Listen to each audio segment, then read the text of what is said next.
Então vambora, cara. Quem é você e o que você faz?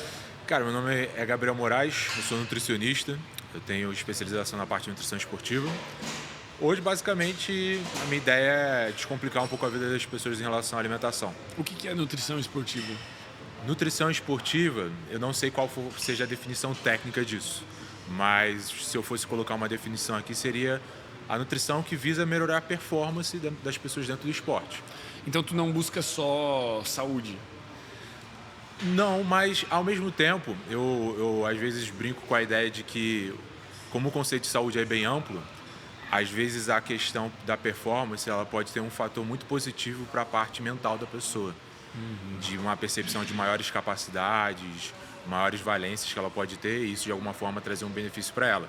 Claro, em alto nível o cara ele vai colocar o corpo dele num desgaste absurdo, E até vai mas ter saúde mental prejudicada, né? possivelmente, mas ao mesmo tempo eu vejo também muito valor e já ouvi isso de pessoas e particularmente eu também percebo isso quando eu percebo a progressão como um estímulo positivamente no ego, né? Eu sei que o ego normalmente é usado como algo negativo, mas eu acredito que existe um lado positivo dele que pode ser estimulado De se quando você sentir melhora. capaz, Capaz, né? veloz, forte, explosivo, Tu, habilidoso. por exemplo, tu tava contando aqui, cara, tu levanta 185, Não, 165. 165. Quem sabe um dia 185, Não, tá louco, cara, 165. 165 quilos no supino, cara. Sim. Por quê? Cara, particularmente, depois que você treina por muitos anos, assim, musculação, eu já fui em outros esportes, tanto de luta, natação, tênis, mas na musculação em específico, a parte estética, ela perdeu um pouco do brilho para mim. O lance de ter o abdômen, coisas nesse sentido, não é algo que me apetece tanto. E uma coisa que veio como um vislumbre, como uma oportunidade de algo para ter como meta, era melhorar a minha performance em termos de força. Então eu comecei a trabalhar e procurar aprender mais sobre técnicas em relação à força para que eu pudesse ser mais forte. Então hoje se tornou algo um pouco como um hobby meu, né, de buscar sempre estar progredindo cargas, e isso evidentemente resulta em algo no físico. E recentemente fui estimulado por alguns amigos personais aqui na academia para dar uma tentativa num campeonato que vai ter aqui regional, pelo menos na parte de supino, para tentar alguma coisa. Qual que é a relação entre a estética e a saúde? Até onde que elas caminham juntas? Eu acredito até onde a pessoa ela não sacrifica coisas que estão relacionadas à saúde que por vezes não são tão óbvias. Como assim? Eu creio que, por exemplo, às vezes a gente olha para a nutrição e verdadeiramente ela tem que ter uma perspectiva muito sobre o valor nutricional e a saúde, a imunidade das coisas, mas a alimentação ela carrega também um valor muito forte social e emocional. Então eu creio que o apelo estético ele pode ter o seu lado positivo, pensando em melhora de autoestima e que por vezes vai gerar diversos benefícios para a pessoa, a melhora da autoestima.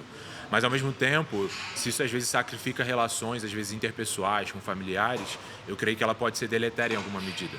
Então eu creio que o justo equilíbrio está entre conseguir manejar essas duas coisas. Saber organizar a sua vida em uma medida onde você alcance algo estético que te agrada, mas que ao mesmo tempo isso não te prive de provar também daquilo que a alimentação oferece em termos de cultura, sociabilidade e familiaridade. Então tu não, a nutrição tu vê ela como uma ferramenta na busca por um equilíbrio, assim. Exatamente, assim, eu acredito que a maior parte das pessoas, aquelas que não têm propensões atléticas, né, de serem profissionais, eu creio que talvez o ponto central de busca que as pessoas poderiam ter é de tentar equilibrar muito essa busca estética ou mesmo pela saúde, que eu não vejo que necessariamente são dissociados, mas também ter ali presente a capacidade de enxergar que a alimentação ela está presente em contexto histórico de forma geral, né? Eu gosto de brincar que nada vale você ter uma alimentação tão regrada ao longo da sua semana se chega no domingo e você rejeita o pudim da sua avó. Né? Não é justo você fazer isso com ela. Eu, particularmente, com meus pacientes, eu até incentivo eles a terem vamos dizer assim, pelo menos uma refeição social na semana deles, porque, para mim, isso é uma das coisas que ajudam a aquilo ter longevidade.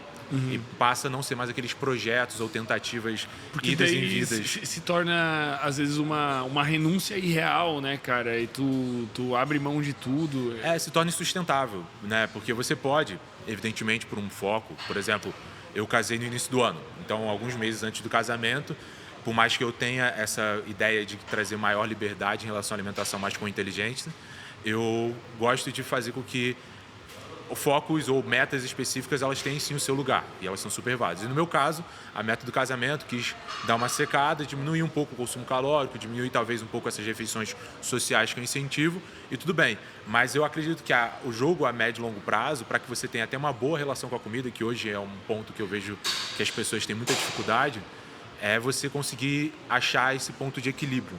Essa zona onde você está cuidando da sua saúde, mas isso não está minando aquilo que você pode desenvolver em termos de relações com as pessoas, onde a alimentação também faz parte. Não é a única coisa para que você possa ter relação, mas faz parte. O que seria uma má relação com a comida? Eu acredito que é aquela relação que, por vezes, te gera culpa quando uma pessoa exagera comendo alguma coisa, de repente no próprio aniversário ou na data de casamento dos pais. Às vezes é aquilo que faz com que a pessoa ela chegue numa ceia de Natal e tenha receio de talvez provar algo diferente que foi feito por algum parente, porque de alguma forma ele construiu ou ela construiu um físico até ali que ela não quer atrapalhar. Quando na realidade, até se a gente for um pouco técnico, a gente vai perceber que a maior parte das vezes, quando as pessoas elas têm essas exceções, onde elas exageram caloricamente alguma coisa, se elas previamente têm uma capacidade de ter uma boa constância na alimentação, uma boa frequência de treino e tudo mais, aquela data em específica, ela pouco tem capacidade de impactar no físico dela como um todo. Só que o senso, aparentemente, naquilo que eu lido com as pessoas nas redes sociais ou atendendo os pacientes, não é esse. Eles entendem de que um simples erro tem a capacidade de estragar tudo. E isso, por vezes, vira uma bola de neve. É um martírio, né, cara? O cara ali, ele erra e ele se culpa, e aí ele cai no tipo... o que me complica muito, tu deve enxergar isso também, é aquele raciocínio 8 ou 80, né, cara? Então, não fui treinar segunda e terça essa semana, nem vou mais. Sim. Não, hoje já errei a dieta e agora vou afundar o pé. É a ideia de que eu já vi algumas pessoas até personificando, né, de forma didática isso em vídeos, né? Tipo, já que eu comi chocolate, vou comer a barra inteira. Aí bota, já que eu derramei um pouco dessa água aqui do copo, vou derramar a água toda, né? Então, extrapolando essa ideia e mostrando através do escrutínio o quanto essa ideia, ela, por vezes, ela nada mais é do que uma autossabotagem que, por vezes, a gente se coloca. Então, eu acredito que se a pessoa ela deseja, de alguma forma, ter algo sustentável e saudável, principalmente mentalmente falando, ela precisa ter a ciência de que, sim, ela precisa ter organização, sim, ela precisa ter algum nível de controle da alimentação ao longo da semana dela, mas que ela tem que entender que esses momentos de exceção ou momentos extraordinários, eles estão ali para somar, não para, de alguma forma, atrapalhar a vida dela. Eles fazem parte da nossa vida. A vida não se resume à nossa estética ou à performance mesmo de um treino, porque até um atleta, em algum momento, ele vai se aposentar. E talvez aquilo que ele possa abrir mão ao longo do caminho, que, por vezes, justamente foi necessário, ele possa não ter a chance de fazer de novo, como, sei lá, um atleta de fisiculturismo que ele abre mão de comer uma fatia de bolo no aniversário de um filho. Talvez aquilo não seja algo de grande impacto inicialmente, e talvez tenha toda a sua justificativa se ele estiver perto de um campeonato. Mas, ao mesmo tempo, talvez ali na velhice ele possa olhar e ver tantos aniversários que ele não foi tão participativo por causa da profissão dele. Então, eu creio que, se principalmente a pessoa ela não é um atleta, ter a ciência de que essas questões sociais elas são tão importantes quanto a estética que às vezes ela está almejando ou buscando. Quem que mais te procura hoje, cara? Que tipo de paciente? É o cara que quer emagrecer? O cara que quer performance? Como a obesidade, por mais que hoje em dia o nicho fitness ele esteja crescendo cada vez mais, seja algo constantemente crescente, né, o nível de pessoas em sobrepeso e obesidade, a maior parte das pessoas busca emagrecimento. E particularmente, muito por essa tratativa que eu tenho em relação à alimentação, eu acabo às vezes lidando com pessoas, na maior parte das vezes, que já tiveram algum tipo de tentativa e não foram bem-sucedidas. Não bem-sucedidas de não terem nenhum resultado, às vezes até tiveram, mas não conseguiram sustentar aquilo. Às vezes por uma dieta que cortou completamente o carboidrato, ou uma dieta que cortou completamente os doces, ou qualquer outra coisa que ela possa ter seguido. Mas que por ser algo que ela não se adapta, que não está relacionado com a cultura dela, com a criação dela, os costumes que ela criou em relação à alimentação ao longo da vida dela, ela não tem a capacidade de sustentar isso por muito tempo. Tem uma data de validade.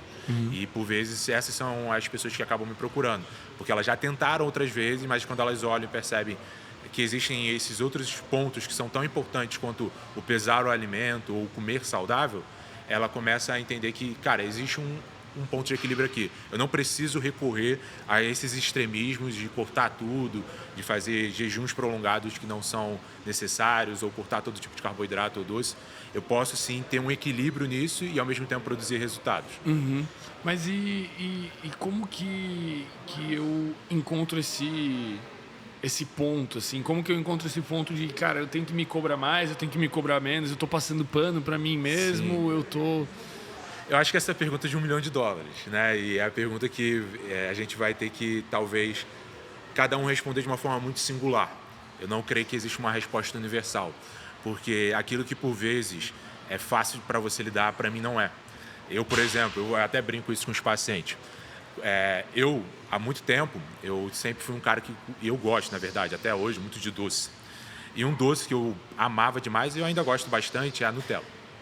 É um doce que ele é altamente calórico e que, por um tempo, cara, eu percebia que eu tinha ali uma limitação em termos de ambiente. Se eu tivesse ela à disposição em momentos de estresse, ansiedade ou algo nesse sentido, ela poderia ser um recurso que eu utilizaria para gerar algum alívio. Então, para mim, era preferível não tê-la em casa e, quando consumir em algum momento extraordinário fora de casa. Hoje, eu já adquiri mais maturidade. Até de forma curiosa, hoje pela manhã, minha esposa veio confessar que, recentemente, umas semanas atrás, quando eu tive o meu aniversário, ela fez um café da manhã especial, aí comprou um potinho de Nutella pequeno.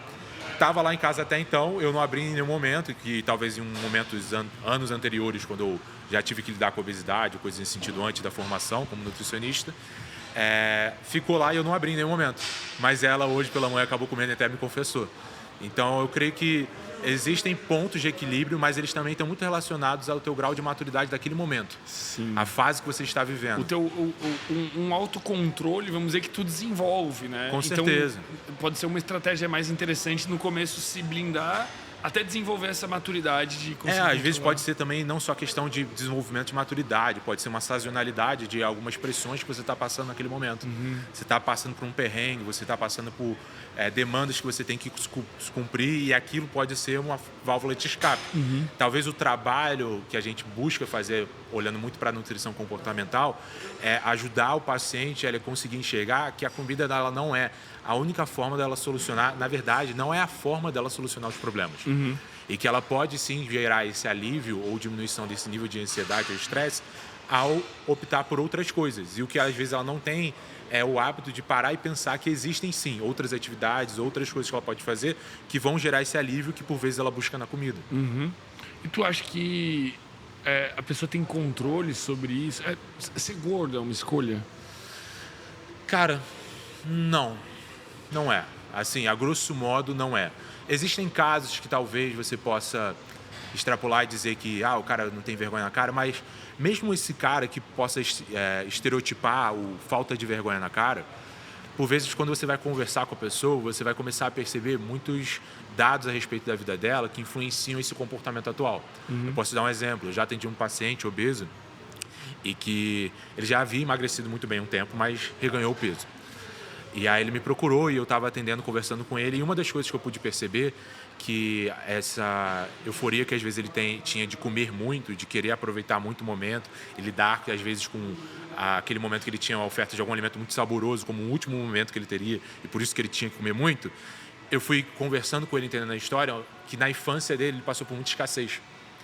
Então esse cara, ele estava lidando com uma dificuldade ali que não era fruto só de uma falta de disciplina dele ou motivação, né, que basicamente são as mesmas coisas. Mas ele estava lidando com uma questão que vinha desde a criação dele. Então, a gente tem hoje em dia até algumas evidências que apontam para possíveis efeitos no comportamento alimentar das pessoas que são oriundos da gravidez. Como a mãe gerou a criança, tem um estudo que ele pega em contexto de guerra, eu vou faltar aqui exatamente o contexto exato, mas, salvo engano, foi ali no contexto da Segunda Guerra Mundial, que eles perceberam o comportamento de pessoas que nasceram de mães desse período, onde elas passaram por vezes por privação de comida devido ao contexto de guerra, que essas pessoas elas tinham um hábito de comer exageradamente, como se fosse um único momento a ser aproveitado. Eu não sei quando vai ter novamente, uma espécie de sobrevivência. Então, dizer que é simplesmente uma escolha, eu acho que é muito reducionista e talvez até um pouco insensível, a depender do caso que a gente está lidando. Entendi. Cara, por que tu treina aqui na World Gym? Cara, é curioso. Eu comecei a treinar musculação na adolescência. E na adolescência, uma das coisas que eu me deparei foi com um documentário que o atleta em questão, ele treinava aqui. E eu lembro que eu admirável a estrutura da academia. Na época não existiam muitas academias que existem hoje com uma estrutura tão grande. E eu achei o ambiente muito agradável. E minha irmã, coincidentemente, veio morar aqui uns anos atrás. Já tenho, acho que uns 15 anos. E algumas das visitas que eu fiz a ela, eu aproveitei para vir treinar na World Gym. E eu gostei muito do ambiente, gostei muito da tratativa dos professores, a educação, o maquinário também é muito bom. E, pô, assim que eu me mudei para cá, né, sendo uma pessoa que eu sou do Rio de Janeiro, me mudei no início do ano, eu logo já tinha certeza de onde eu queria treinar, porque já tinha experimentado e gostado muito do ambiente aqui. Pô, irado. Irmão, uma honra conversar contigo, prazer, cara. Tamo prazer. junto. Tamo junto aí. Até Foi um mais. prazer a Valeu, conversa. irmão. Valeu. Da hora, rapidinho, né, cara? De boa.